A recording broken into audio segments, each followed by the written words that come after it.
Fitness Pro Mentors community, welcome. As you know, we are obsessed with helping trainers like you have incredible careers, but one of my passions is science. And today we have someone who's absolutely well recognized in the community and becoming well more established, and was invited by popular demand by all of you, Mr. Evan Peikon. Evan, welcome to the Fitness Pro Mentors podcast, man. It's a pleasure to meet you. Yeah, thank you for having me. Honestly, we did a little thing where we asked everybody, who do you want to have on the show? And there were a lot of big name folks, but then equally recommended were you, because you have been doing so much great stuff in the energy system world and with the Moxie stuff. I know a lot of the people in my world have been experimenting with those pieces of tech and getting great pieces of information. So I'm really excited to get into this, man. So if you don't mind, do you mind starting this whole thing off by telling people a little bit about yourself and how the heck you ended up to where you are today as a researcher? Yeah, of course. So I'm a research physiologist and a computational biologist. I kind of dabble in some different fields depending on what day of the week it is. I originally started getting into fitness. I worked with a lot of top CrossFit Games competitors, professional endurance athletes, and normal weekend warriors in a one-on-one fashion program design. After a few years of that, I transitioned into working as a applied physiology consultant, primarily for professional sport teams in the US, and also for military special operations. And then as the years have gone on, I'm still dabbling in that a bit, but now more on the technical side. I work for a biotech company, and I develop biosensors and do machine learning and analytics. So now we're kind of interfacing with some of those companies in a different manner. That's awesome. Probably the most jam-packed few sentences I've ever had anybody say come on this show, which is absolutely awesome, dude. So listen, I'll be honest, and I said this before we started. Anyone that knows me, and openly, I'm a mechanist. I got some neuroscience background. I'm playing with exercise mechanics every single day, but the energy system in this physiological world is a bit outside my wheelhouse for sure. So I'm going to ask some rudimentary questions, and you can definitely make fun of me. You're entitled to, but I got some people who ask some great questions. So I want to ask that with all the things that you're doing, typically it sounds like you've kind of got two different areas, and where you've got three rather. There's some research stuff that you're doing. There's some tech stuff that you're actually helping with, which I believe is probably leading into the Moxie sensors. And then are you still working, kind of getting your hands dirty, working with athletes and working in a one-on-one or a group coaching setting? So up until about 3 months ago, I was still working with athletes, teams, and military directly in a one-on-one fashion. Since the start of the new year, I'm no longer doing that. I do still interface with pro sport teams, more on the technical side. Through my job, again, we develop biosensors. It's actually not Moxie. We do some different kind of sensors. So I'm very involved with that process, and also experimenting with different ways of analyzing athletes' biological data to see what kind of insights we could create and what we could actually do to help these guys improve their performance. That's amazing. So, if you, do you mind, to whatever end you feel comfortable sharing, if you start working with a professional athlete, there's obviously, do you have a layer of preliminary screenings that you go through, and do you mind talking through a little bit of your thought process to meet an athlete, identify where they're at, and then what kind of protocols or processes you put in place? Yeah, absolutely. So typically when I end up working with pro sport teams, I'm brought in for a very specific reason. So keep in mind, if I were starting from the ground up and had to work with this athlete one-on-one, I'd have a very different screening process. Typically, the reason why I'm brought in to work with teams is that they want to either reduce their injury burden on their players, speed up their return to play phases, or oftentimes that means to do the classic, get athletes stronger, faster, better conditioned in a more efficient manner.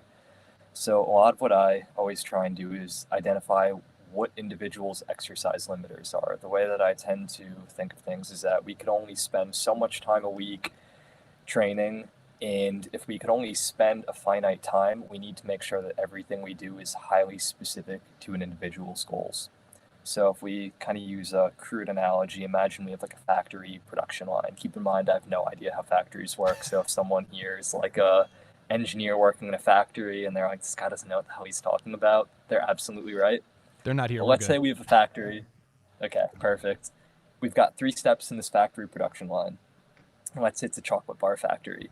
So step 1, we pour the chocolate in the mold, because who doesn't like chocolate? Step 2, we stamp our logo on these packages. And step 3, we box up the chocolate bar packages. So we're smart factory owners. We want to make more of these chocolate bars each week. So we say, okay, I'm going to put 30% greater workforce on step 2 in this production line. And we come back a week later and we want to check our stats and say, did we make more chocolate bars than the previous week? And we see, no, we didn't make a single more chocolate bar. We put 30% more people on this factory floor. What the hell's going on? Well, it turns out that we didn't put our extra workforce power on the rate limiting step. So now we just have a bunch of extra chocolate bars piled up at another station that are not getting taken care of. So instead, if we're a little bit more intelligent, we would say, okay, let's put this extra workforce on our rate limiting step in our factory production line. And if we do that, we're actually going to speed up the production process. The same thing happens from an exercise perspective. If we have a very clear rate limiting factor, and again, I tend to come from a bioenergetic or an integrated physiology background, so a lot of times I'm thinking about energetic limiters. We shouldn't waste conditioning time addressing things that are not the energetic limiter. We're not going to improve someone's VO2 max, their work capacity, whatever you want to call it. So a lot of what I do with different technologies is identifying what those rate limiting factors are and then figuring out how to actually train those. Where this has kind of maybe gotten a little bit more into your world, I think we have a kind of flip-flopped background. You had said earlier that you're more of a mechanist and a little bit well-versed in the energy systems. I think I probably have a complete 180-degree role reversal with you, where I'm much more well-versed in the integrated physiology, a little bit less so in the exercise mechanics. I'd say I'm probably about at an intermediate level there, but I have worked with a lot of organizations that coach IFBB bodybuilders, people of that caliber.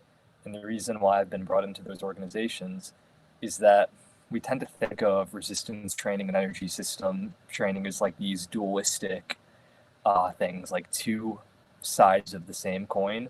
But in reality, you can't actually separate these things from one another. Resistance training is energy system training. Energy system training is resistance training. The body speaks the language of tension and energetics. So there's actually a lot of nuance and reasons why we would want to look at resistance training through an energetic lens, and potentially address some rate limiting factors there as well. Yeah, no, it's super fascinating, and it's funny because I've been doing this long enough that I don't know if you got to skip this phase, and I hope that you did. The providence of all of this for me was I was introduced to bodybuilding, and I was heavily involved with natural bodybuilding and went hard on it for a while and got really into the biomechanics of it because I loved it. It was cool. At that time, when I started doing that 15, 17 years ago, the number of people that would say cardio's a waste of time, don't do it, you don't need to worry about that stuff. It was like just a traditional soundbite that people just kind of became colloquial in gyms. And it seems that the last few years that it has come, especially with the adjunct of CrossFit becoming more popular and people obviously getting in ridiculous conditioning levels from doing highly aggressive forms of exercise like that, it's clear that there's something about the conditioning side of things that's really important. And I watched one video that you put out on YouTube, and I'm going to paraphrase, butcher the snot out of this, but it was along the lines of you had all these different sensors, and basically you put someone on a bike and you described how if they start losing power, it means one thing. If they can maintain power, but their heart rate goes up high, and if there's so many different factors you were measuring. Do you recall what I'm talking about with the bike thing as far as an assessment? Does that sound remotely familiar? Mm-hmm. Do you mind speaking to that a little? Specifically.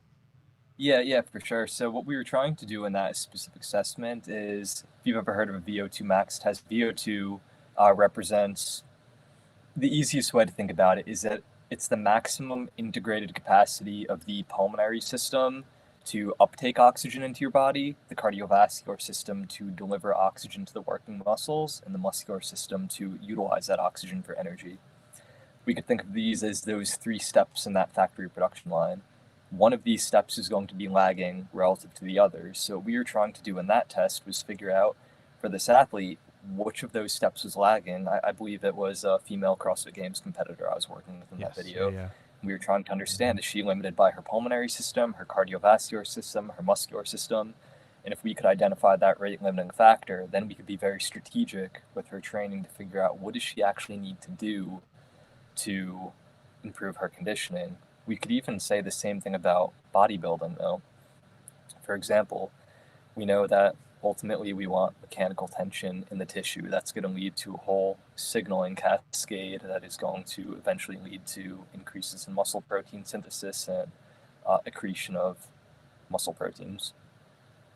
So let's say we have this athlete and they're doing lateral raises. I think you and I, we probably come to the same place eventually, but we just probably get there through different means. So for me, I might have an athlete do lateral raises, and I'll use a device that could measure oxygenation in a muscle tissue. So I take this athlete to failure on a set of lateral raises, and they finish the set, they fail, and I'm like, they have really high oxygen levels in that muscle tissue. That's not sitting right with me, because what I know is that there's an oxygen conforming response in this tissue. As you utilize oxygen at a faster and faster rate, and as you deplete oxygen in a tissue, there's going to be an increase in peripheral muscle fatigue. And that has to do with how we're handling ions in the tissue. That increase in peripheral muscle fatigue is going to increase motor unit activation and eventually cause mechanical tension. So if they're not deoxygenating the tissue, they're not getting mechanical tension.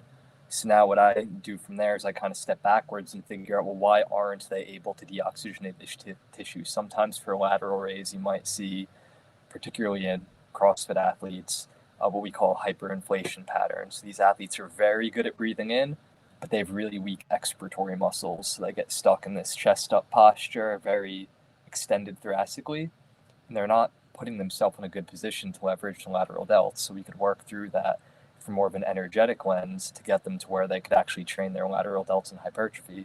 It's probably not that dissimilar from some of the things that you may do, but we're thinking about it through a different lens. So this is where coming into some of these organizations that work with bodybuilders, a lot of the things that I do are the same as what the coaches in these organizations do, but by being able to kind of find a unifying language that we could talk to one another, we ended up finding some really interesting findings, like how loading a muscle in a lengthened position versus the shortened position. What is different energetically in the tissue in those two scenarios? So how does this influence what kind of stimulus we're going after in training? We could start to get into these very nuanced topics there. Yeah, you said so much. And there's like three things I wanted to ask you, but I want to come back to, first and foremost, you were extremely kind by saying we would probably end up in the same spot. No, I appreciate that. But I want to come back to, so you said something interesting, that you have the lateral divisions of the muscle. I might paraphrase this, so please correct me if I do, but you get the lateral divisions of muscles from doing an abduction exercise to try and grow some muscle there. You identify through your mechanisms, there's a high level of oxygen saturation there, which means you're not depleting that, and you can't get to the place where you're getting the tension required to get the hypertrophic response and have those. So if that's the case and you come back, were you saying that in that scenario specifically that you would actually working on exhalation rather than inspiration, like more kind of central axial skeletal wise, and then build up that skill set, and that will help the transition, without oversimplifying it, to potentially more lateral division shoulder hypertrophy? Yeah, totally. And it's not that different than how I'd approach someone, like, for example, the athlete on the bike trying to improve their VO2 max. Yeah. Ultimately, you still have to start in the same place. What does the axial skeleton look like? If that athlete's stuck in thoracic extension, they're probably not going to be getting their VO2 max that high, because they're not going to be able to fully exhale and clear CO2. So kind of coming back to what we talked about earlier with foundations, the foundations are always number one. What does the axial and appendicular skeleton look like at rest?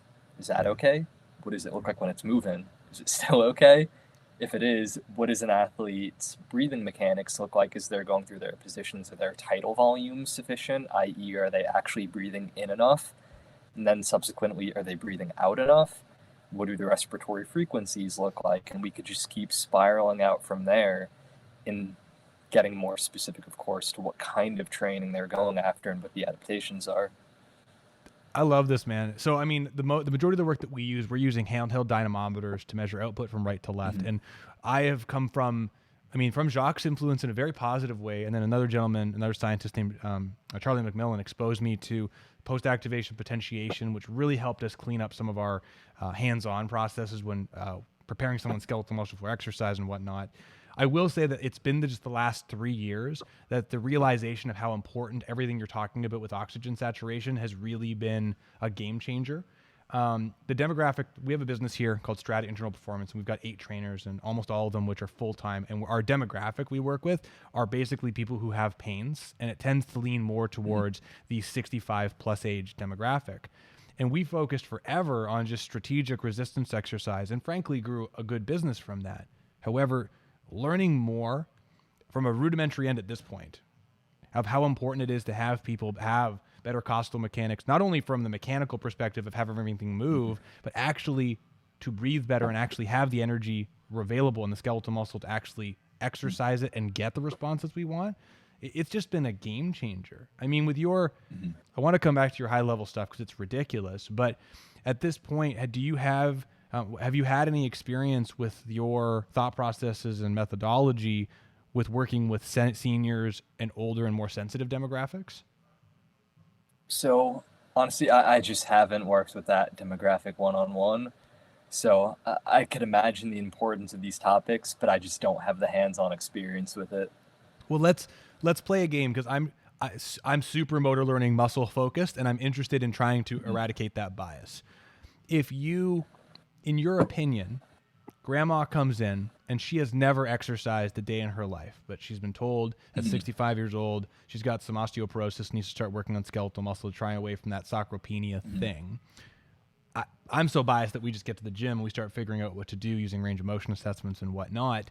In your opinion, do you think that there would be some where do you think grandma should start? Do you think she should start off by building some base motor learning and trying to build some control in her body and then move to some more oxygen management and learning how to use her, frankly, energy better and then go back to more specific goals? Or do you think she should work on energy system stuff first? Or I'm just interested in your thoughts. Yeah, I mean, when we're working with someone that's very deconditioned, the reality is we're probably working on everything at all times to some degree. So I don't know how hyper specific I would even get with this population. I mean, definitely get them moving well, make sure they're not going to injure themselves. Yeah. But I'd probably say anything you can do to exercise this person, it's going to be beneficial. One of the things that's kind of hit this point home for me, one of the things that I do often, there's something called its DNA microarray. So if you imagine, when we look at exercise science studies, what do we typically look at? They have X group of people, they do a training intervention, and then we measure the response. So did they gain muscle? Did they get stronger? And that's how the exercise science literature evolves, right? We see what people do, and we try and parse out what works better. There's actually a whole other field of exercise science that doesn't get talked about often, which is molecular exercise physiology. So what happens in these studies is we still measure the performance outcomes. One of the things that we do is before the study, you take a blood sample from everyone. And then after the study, you take a blood sample. And what you do is you look at their gene expression. So you create what's called a DNA microchip. It's basically an array that has the expression of tens of thousands of genes. So like 23andMe, they show you your genome. It's similar, but they're showing you your epigenome, what is or isn't expressed. One of the things that you see in very deconditioned people, and I've done these analysis, you look at their baseline results and you see what their gene expression looks like, and you basically have them do anything from an exercise standpoint. And then you look at their gene expression after the intervention, and everything is blown through the roof. It's genes that are related to muscle protein synthesis, genes that are related to blood vessel formation, like every exercise adaptation that you could think of, those genes are being expressed and upregulated. So people are literally getting all of these adaptations. When you do these same kind of studies with someone that's more experienced, we get a guy that's been bodybuilding for 20 years and you give him some really crappy lifting protocol that, he's going to do 3 sets for each muscle group per week. We know nothing's going to happen. You look at the gene expression for genes relating to muscle growth, nothing happens whatsoever. So this is where for that very elderly person, I'm like, you really could do anything and you're going to be upregulating these genes. And it kind of makes exercise a little bit less of a black box because ultimately everything is chemistry. Like you do bicep curls, it's a biochemical change that's actually causing the muscle growth. So we could go in a whole bunch of directions with this. I don't want to blabber too much. No, well, it brings up something really cool that Jacques said when I interviewed him last, and I think you're kind of going this way. It's not so much like coming back to like the middle ground of quality of demographics rather. He said something really interesting to me that triggered me thinking about it, and I think that you're kind of going with it. If you take two people and you put them into an insane spin class, and they all start spinning and spinning and spinning, one guy, same age, same size, same everything it seems like on the outside, his leg muscles just blow up and grow and just get like this insane hypertrophy. While the guy beside him, no hypertrophy whatsoever, really no seeming outside changes. I'm wondering, like, in that scenario, is that lining up with some of the gene stuff that you're talking about, some of the things you would look for, or is there a component of that that's just hereditary and just kind of a limiter and a non-starter? Yeah, so I'm going to say yes to all of the above. There is a hereditary component, I mean, everything. Yeah. But a lot of it is also what someone is coming into this exercise session with. Because we assume that a given protocol is going to elicit the same response in everyone, but that's not really true. It's what are you coming in with? What is the protocol doing for you personally, and how do you interact with the environment? And when I say environment, I mean more of like a compounding stimulus over time, because we both know you could go in the gym right now and lift a bunch of weights. You're not going to be jacked tomorrow. It's you need to create an environmental stimulus and keep hitting the nail on the head multiple times. So this is where, particularly for conditioning, some people have dysfunctional vasculature. Like they just can't dilate their blood vessels properly. So if you're giving them HIIT training, you're probably not going to be getting them the response that you want.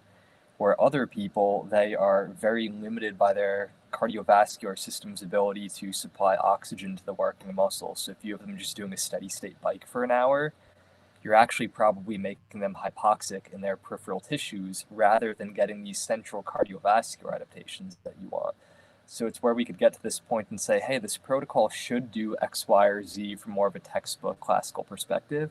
But when you marry that protocol with an individual's physiology, you don't always know what you're going to get. And this is where I always think of it like chefs versus cooks. A chef in a restaurant, they don't follow a specific cookbook. They're very creative, so they kind of tweak things on the fly, and they use their intuition, and they have an innate understanding of the chemistry of cooking. Or a cook that just follows a cookbook recipe, they're going to do it exactly by the same steps every time, and results will vary because sometimes the quality of the food's not the same. You need to adjust timing. So as coaches, we want to be less of cooks who just read the exercise science literature and just take protocols word for word, and we just want to be more of chefs where we could have that creative intuition and actually modify things for the individual. And again, that comes back to what I'm sure you're doing with exercise biomechanics. You're probably not saying every single person needs to move in the exact same way. There's the principles, but then you modify them for the individual. Well, I mean, that's the thing. I would say everyone that's listening to this right now and everyone who will be listening to it, I would say the majority of them are mechanists in that they've studied the physics and they've studied the anatomy, and it's the freedom that they get within that from that chef perspective with exercise. But I would bet that a solid 80% of the people that are listening to this, the things you're talking about, makes 100% sense, but no one has an idea where to start. And what I'd love to ask, I have some advanced questions from a few different people. Advanced that I don't understand them, so they're a little outside, but I've been having fun with them. But I'd love to ask is, I've got a gym with a team of trainers, and we've got a bunch of trainers in our program and a bunch of trainers that are just in our community. If someone is just listening to you for the first time, everything you're saying makes so much sense, because I mean, how many people come and see a trainer and they go, just get on the bike for 20 minutes and we'll get started, and they're accidentally creating potentially a hypoxic state that creates a problem. Or they try to do something and they're trying to do an exercise following the exercise rules, and they don't get the hypertrophic response, the strength response, the endurance response, or whatever. So I'm new. I don't know all of this. Where does a trainer start to get into this, and how far and how easily can they access some of these protocols and thought processes to start doing some of these assessments? Obviously not at your level yet, but where does a trainer start? Yeah, so I'd say this is probably similar to exercise biomechanics in that once you start learning about these RTS concepts, things get a little bit more complicated before they actually get simpler. Like once you've really mastered those concepts, you could apply them in a very fluid manner. You don't need to think through all this complexity. It's kind of similar with the energetics. Things get a little bit more complex until they ultimately become simpler and more practical. So before even getting into any of the deep physiology and bioenergetics, I would just recommend people look up a concept called speed preservation profiling. Doesn't require any understanding of bioenergetics. Essentially, it allows you to understand how someone preserves speed over time. So if we take two very extreme avatars, we have one person, they run an 800 meter all out, they run 2 miles all out, and they run 5K all out. But their average pace on all of those distances is the same. It's kind of that person that you look at their 1, 3, and 5 rep max on a back squat, and you're like, these are all 1.5 pounds away from each other. There's something a little off here, versus a very extreme avatar on the other end, where you look at their 800 meter time and it's phenomenal. You're like, man, this guy's a elite level 800 meter runner. And you look at their 5K time, you're like, did he crawl through mud on this 5K? Like, what is going on here? They have no ability to preserve their speed. Those are clearly two people on very extreme ends of the spectrum. That person who has one gear, they kind of hold the same pace no matter what they're doing, they're going to be limited by their rate of oxygen utilization in the muscle. Assuming they don't have some kind of tissue pathology, they probably need to do something quite high intensity to stimulate mitochondrial biogenesis, so stimulating little energy factories in the muscle that are going to allow them to utilize oxygen at a faster rate. That could be a repeat sprint protocol, it could be a lot of different things. It might even just be resistance training. The person who has that big speed drop off, they're very fast, but they have no ability to preserve speed. They probably need to work on developing their pulmonary system or their cardiovascular system. The caveat, though, is that these people typically can't really do the things that we all think about as like long, steady state conditioning. So you often have to make it look quite different. So maybe instead of having them do a 5K run at a moderate threshold pace, maybe instead I have them do 25 200 meter repeats at that same pace with a 30-second rest in between.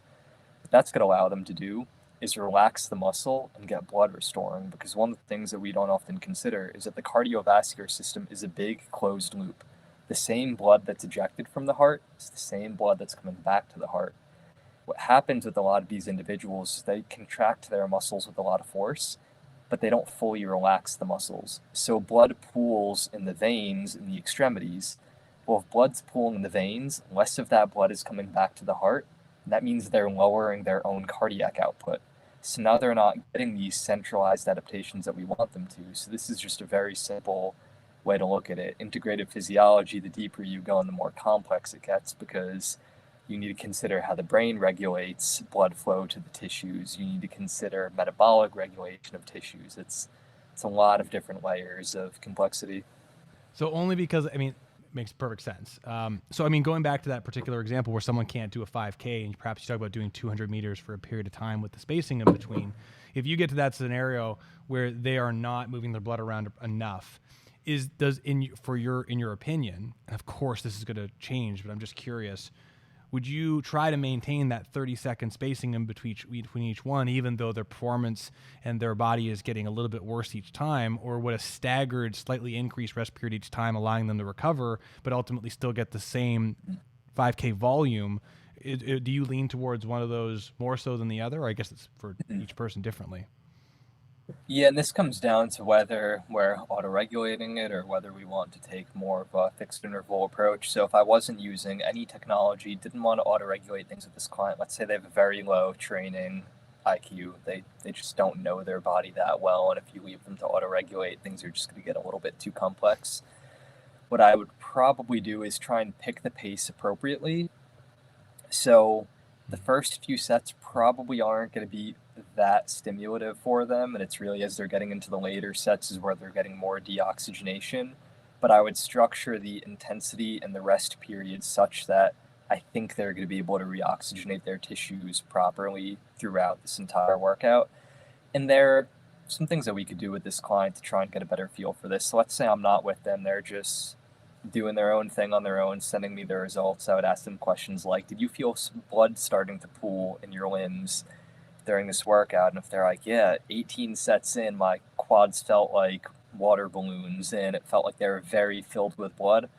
Okay, they probably were actually filled with blood. You're probably getting venous pooling at that point. So next time we know that that was something that you experienced, maybe we need to tweak things so that doesn't happen. So there's a lot of these types of things that we could use to try and adjust their training. Oh, I love this, man. I just want to keep going on nerdy things, but I got to ask these questions for people or someone's going to kill me. But this is great, man. Thank you so much for sharing all this. This is just brilliant. So kind of on this note, so Jacques asked, Jacques Henri Newell Taylor, for anyone who's not familiar, and he asked very simply through text, and I hope this makes sense to you. He says, what assessment would you do for an ultra marathon runner? 5-1-5 question mark. Okay, so yeah, just to quickly hit on the 5-1-5. So that's something called the 5-1-5 assessment. Essentially 5 minutes on, 1 minute off, 5 minutes on again.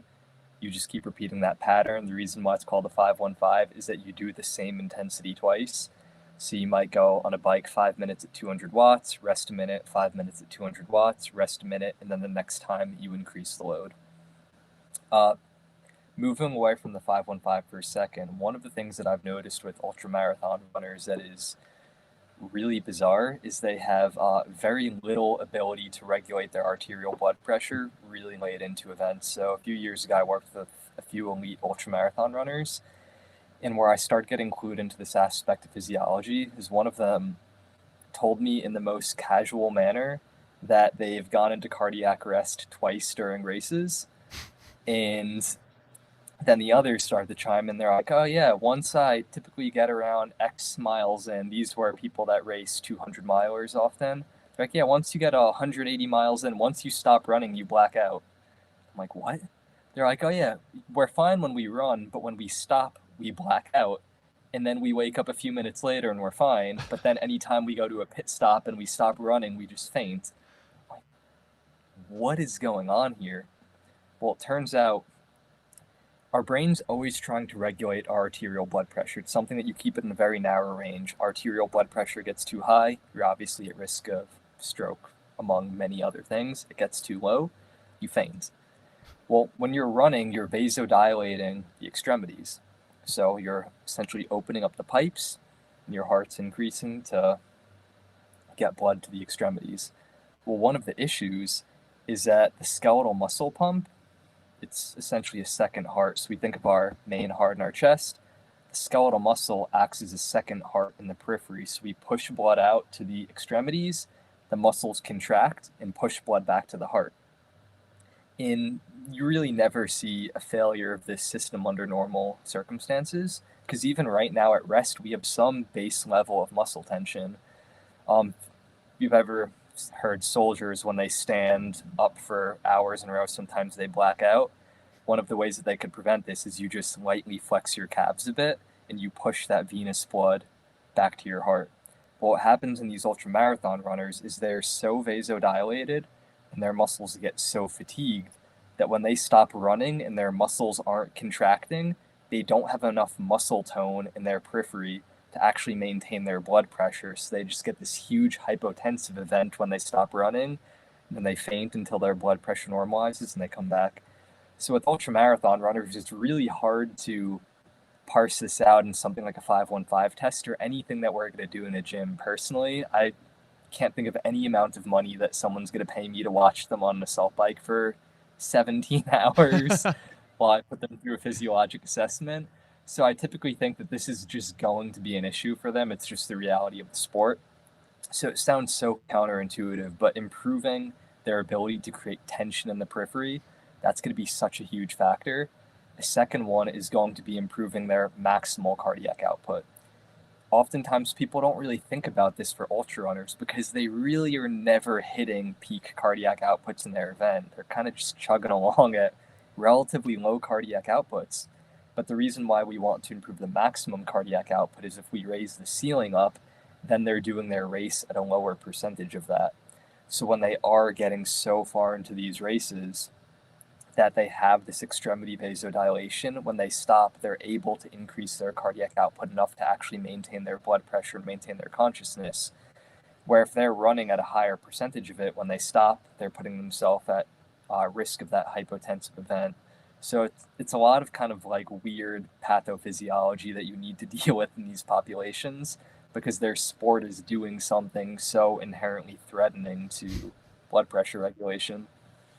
Well, I mean, and on that note, just like that last sentence, are there athletes? I mean, I think of CrossFit athletes like this, and if anyone has a problem with it, they can let me know. But what they do in that high level, it's so insane the amount of volume and how aggressively are they approaching it. In some cases, are you working with athletes and you full well know this is an insane thing that you're trying to do with your body, but here's the best way to move through the China shop without breaking stuff? Yeah, and that's exactly it. I mean, I don't tell athletes that they shouldn't go after these insane goals. It's more that they tell me they're going to, and then I work with them to figure out how to get them there as best as possible. It's the same thing. I've worked with multiple podium CrossFit Games competitors, a lot of the athletes in the top 10 on the male and female side. And you're right, it's an extreme sport. The things that they put their bodies through are insane at times. So it's just figuring out how to work with that as best as possible. So I want to move on to a question that one of our community members, Rob, is asking, and he's asking, how does watching muscle oxygen saturation and desaturation, as well as monitoring arterial and venous occlusion, play into appropriate dosage of exercise, load, range of motion, timing, repetitions, rest in between sets, and so on? Yeah, so the short answer is that I'm assuming this is geared towards resistance training. I'm going to make that assumption if that's not true. My bad. So hypothetically, let's say someone is lifting weights and they're not able to get venous or arterial occlusion. One, they're probably not going to be an effective intensity range. And just to define these terms, we could think of venous occlusion. If you've ever turned on a hose and you squeeze the end of the hose so the water starts to pool in the hose and swell up and it can't escape, that's what you could think of venous occlusion like. So in simple terms, you're creating enough tension in the muscle tissue that blood's still able to get into that tissue, but it can't escape, so it starts to pool there. If you create even more tension, now you occlude the artery, so blood can't get into that tissue or out of that tissue. When you look at the hypertrophy literature, depending on what body, it suggests that roughly from 30 to 90-ish% of someone's 1 rep max is going to be, it's called an effective loading range for muscle hypertrophy, assuming you take a set to near failure. But that low end cutoff of that range does vary. It's not a hard 30% for everyone across the board. There's some studies showing that people could get hypertrophy with as low as 20%. Some people, their low end cutoff is 40 or 50%. A lot of this has to do with what load you begin to get venous occlusion. If you have steady blood flow to a tissue at 50% of your 1 rep max, you're not going to be able to deoxygenate that tissue and create that peripheral fatigue that is going to lead to mechanical tension. Where on the flip side, if you're someone that's actually creating occlusion at 20% of your max, it's probably going to be a range that you could get hypertrophy. Now, the big caveat is that actually identifying venous and arterial occlusion is much harder than most people realize. In the past, I've created continuing education content for a lot of sports tech companies, and just by virtue of the audience that you have to speak to in these kinds of courses, it's people that are new to the technologies, so we need to simplify things a bit. And I think I've oversimplified a lot of these concepts in the past to where people will visually look at some of these data trends and believe that, oh, that's venous occlusion, that's arterial occlusion. I'd go so far as to say that you can't actually identify these things visually by looking at these data trends. It actually requires some statistical analysis of the trends to understand certain relationships and see if these things are occurring. If you could do that, then you could actually parse out these thresholds, but it is harder than most people would realize. Well, I mean, on that note, I mean, 2 questions. I mean, one, weekend warrior, is there any subjective sensation that a very intuitive body person could have to know that that's happening? And or if not, is there any, oh, I even hate asking this, but is there any like ballpark style set and rep scheme that you would recommend in that? Do these style sets traditionally to try to create this occlusion response in these 2 areas, and then do the tension-based work or anything like that? Yes, I mean, a ballpark sensation, totally. Like, imagine if you pick up a 5-pound dumbbell right now and you curl it for a set of 10. You're probably not going to feel that much. There's just going to be very little pump in the tissue. You're not going to feel tension. Or once you start getting to more of an effective loading range, after you do a set, you're going to feel blood engorging the tissue to some degree. It's going to feel full. If you put your hand on it, you may actually feel heat in the tissue, and that's because there's more blood there. So a lot of these sensations, blood pooling in a tissue, feeling actual heat on the tissue, these are all good signs that you're probably creating these occlusions in the muscle. In terms of rep ranges, set ranges, I mean, I tend to be a little bit simplistic in this, in that I work backwards with, is the exercise going to be sufficient for what we're going after? Is the load roughly in the range that we want it to? And then I would think, okay, what is the proximity to failure that we want you to get to? And then I just have people auto-regulate the interset volume in most cases. So I'm never really working with defined set or rep ranges. That's usually the one thing that we're leaving up in the air. Well, that brings up, like, this is a cheesy question, but I mean, and I've taught a lot of mechanics classes that had people ask this, and my answers varied over the years. But I mean, on that last set and rep thing, forgetting about sets and reps, but let's say you've got an optimal resistance and you're going to you can go to an adequate place of failure. Do you think that there's value to doing a set or two or a handful of sets, not to fatigue, to try to create more of a blood flow occlusion style response, and then doing more of the tension go to fatigue work, or going to fatigue each set and accumulating? I feel like I'm asking the most stereotypical bodybuilding question, but I'm actually just curious. It's a great question. This is where, like, I always think in the context of what is this, like, if we want to make this single session as effective as possible, or are we trying to maximize stimulus across multiple days or a week? So it's always with the context of what are we actually going after today. So for example, if, let's say, for whatever reason, context aside, we decide that today we want to load the bicep muscle in a lengthened position. Well, one of the things that I know about loading a bicep in a lengthened position is that you're more prone to compressing your blood vessels. So you tend to desaturate the tissue faster, but there's less of a change in blood volume in that tissue. Well, just knowing energetically what's going on in this circumstance, you're going to be more prone to muscle damage. There's multiple reasons for that. Primarily thinking about the structure of ATPs, what's called a biological hydrotrope. Essentially, ATP is like a scaffolding of the cell. But in these cases, I know that you're going to be limited by your total set volume. So I would typically keep the repetitions in reserve a little bit higher so we can leverage more total volume and get that area under the curve of stimulus higher. Where if we're loading a muscle in a shortened position, you actually deoxygenate the tissue at a slower rate, but you get a greater change in blood volume in that tissue. So what happens when you load the muscle lengthened is once oxygen in the tissue bottoms out, the set's done. Like, you can't get another rep in. Or when you load a muscle in a shortened position, you could bottom out oxygen in that tissue, and you could continue performing more work with the tissue in this hypoxic state. It's because you're progressively able to push more blood into the tissue. So in this case, I'd be more comfortable taking the set closer to failure, knowing that we're still able to get more blood in. And then when you do a rest period, you could reoxygenate the tissue and you could leverage more set volume. So it's a lot of it is, what are we trying to go after from a stimulus standpoint? What makes the most sense in the context of the day, the week, which is always a cop-out answer. It's one of those, no. You know. It's cool. I mean, I don't know if you're familiar with Arthur Jones, the founder of Nautilus, but I mean, in exercise mechanics land, I mean, he was all about the 1 to 2 sets. He's creating the perfect resistance profile through the cam, so that way this exercise, there was an appropriate amount of resistance loaded to the strength curve. So if they were in the shortened position and it was weaker, decreased resistance, I'm sure you're familiar with that. And he was really all about, like, being as efficient as possible, and he did the Colorado experiment trying to showcase hypertrophy.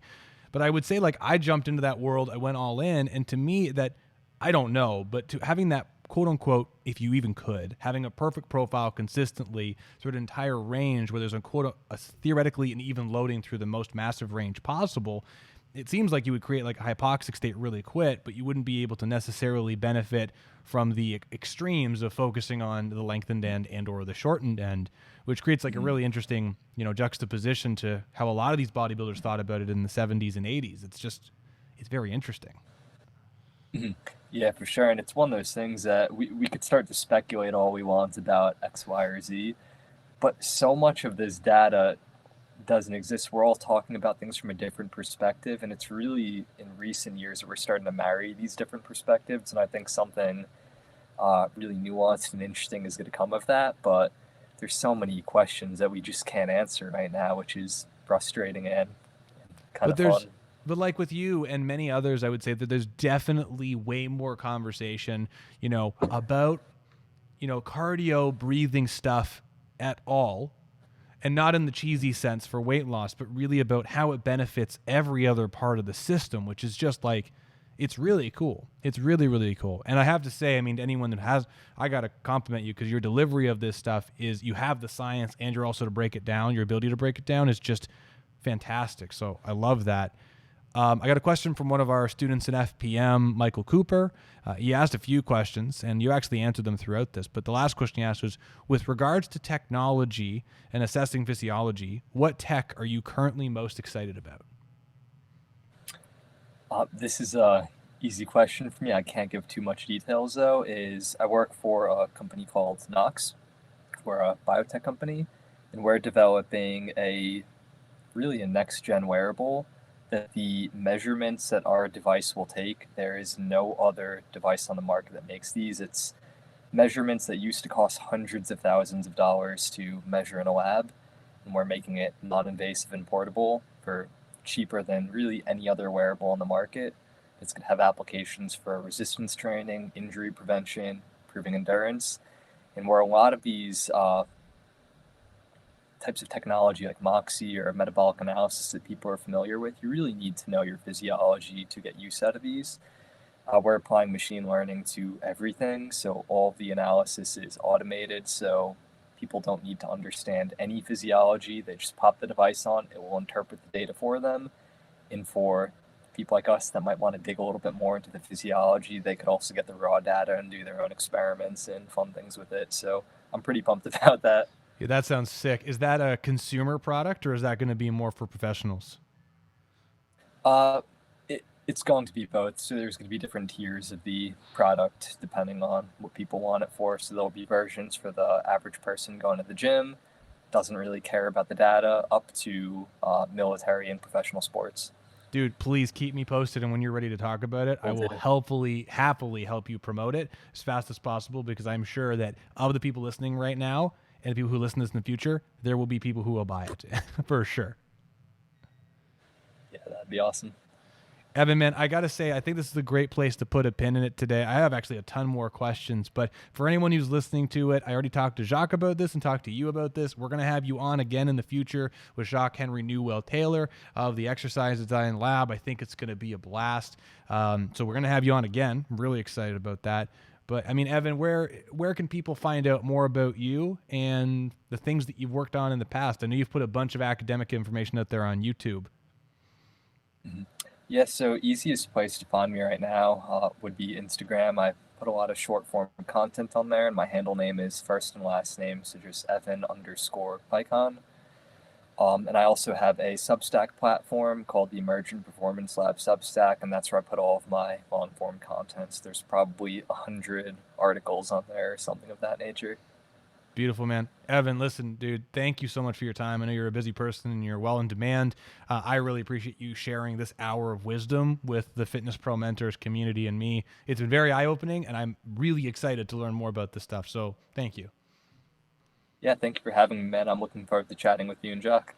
Oh, dude, it's going to be great. I'm working on dates. We'll talk about it real soon. It's going to be a lot of fun. Cool. Yeah. I'm going to be it's going to be bad. I did this before. I'm just going to be sitting in the background and watching, and that's cool. You guys do your thing, and I'll throw in a question here and there. So I'm excited, man. Thank you. Yeah, thank you. All right, man. Have a great one.